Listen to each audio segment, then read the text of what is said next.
ZNS Total Sports is brought to you by Fourth Terrace Diagnostic Center. Good evening, Bahamas. I'm Amajal Knowles with your ZNS Total Sports.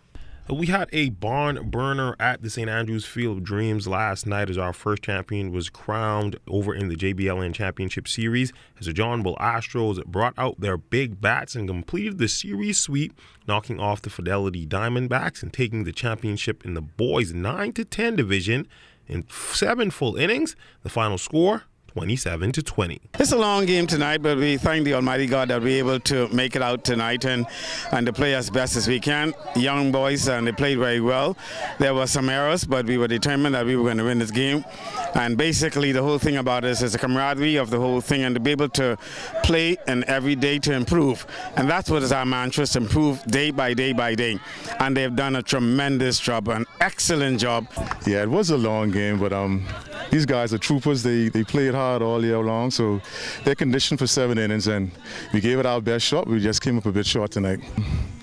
I'm so proud of these guys. All year long, they came from last place to making the playoffs, so it's no shame here. These guys are going to hold their heads high, and next year we're going to be even better. Well, traditionally, baseball nationals would be held in Grand Bahama, but this year, organizers are seeking to split it up amongst the various islands, and players and officials are welcoming this opportunity. So the Freeport-based umpires are very happy for this opportunity because they're going to get a chance to travel also.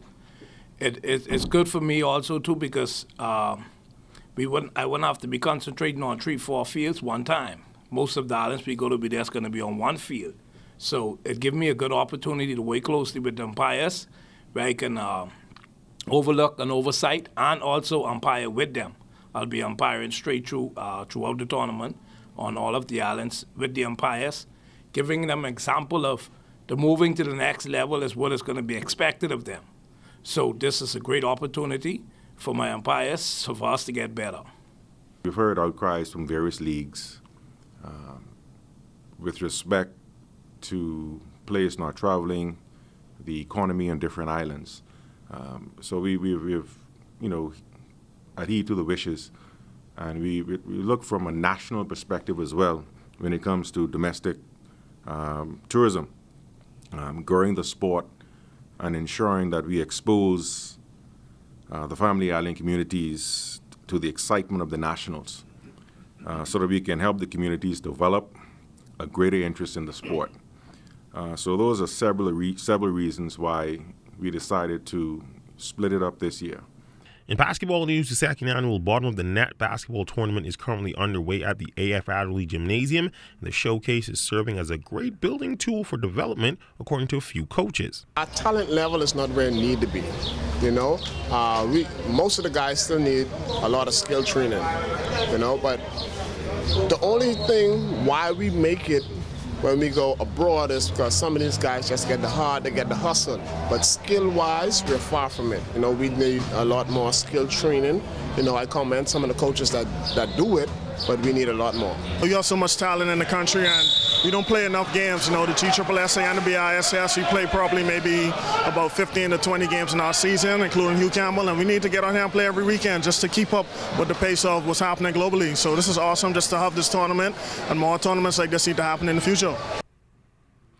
And speaking of development in technical skills over in volleyball news, regional director is in town seeking to do that very thing with some of our local volleyball players. I've been traveling to various countries to help in the technical development of volleyball through the FIVB Project Developmental Hub.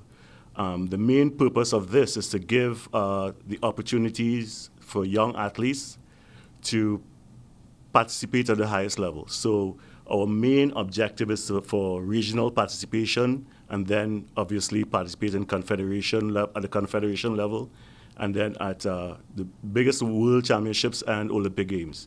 And this is the Olympic Games cycle. So presently we have a young team taking part in the NORSECA qualifying tournaments, and their objective is to gain as much points as possible in order to participate in the Intercontinental Championships.